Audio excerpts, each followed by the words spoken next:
The 2014 Global Financial Integrity Report shows that Nigeria lost an estimated $157.5 billion to illicit financial flows between 2003 and 2012. Similarly, Tax Justice Network and the International Monetary Fund have estimated that developing countries lose over $200 billion per year due to non-payment of taxes by multinational enterprises to their host countries, an amount higher than the development aid they receive annually.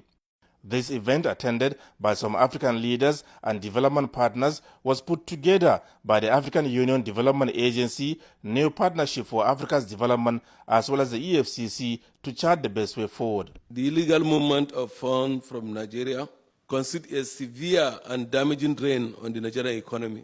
Our hope for the future is that these and other efforts to stem corruption will succeed and make a substantial difference in the lives of the people in our communities back in Africa.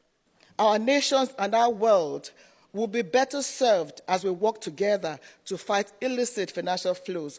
It is important for our governments to begin harmonizing the legal and institutional frameworks so that we can effectively deal with this scourge that robs us of resources to develop our countries. And let me close by once again reaffirming the commitment of the General Assembly to bring justice and development through return of illicitly stolen assets. For President Muhammadu Buhari, with such massive loss of assets, Africa has no choice but to break the back of corruption. We need ideas on how to return the stolen assets to their countries of origin.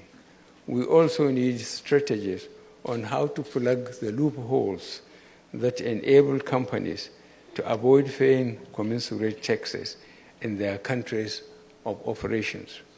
You should deliberate on practical ideas to enhance global acceptable assets tracing and freezing and boost the recovery governance framework. The president said in the last 5 years, his administration has made significant progress to curb corruption. Millions of dollars stolen from Nigeria have been recovered, saying, however, that there is still a lot of other funds that are stuck in foreign bank accounts. This is one reason why the Nigerian government supports this initiative of African Union Development Agency, New Partnership for Africa's Development, and remains committed until we ensure that there are no safe havens for stolen assets from Africa. I have high expectations for this meeting. At the end of the deliberations, I expect other African leaders to adopt the pragmatic ideas on how to strengthen our anti-corruption institutions to reduce or effectively eliminate illicit financial flows.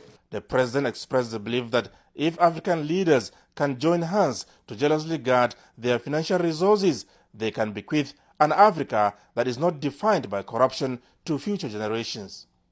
From New York, Adamu Sambu, NTA News.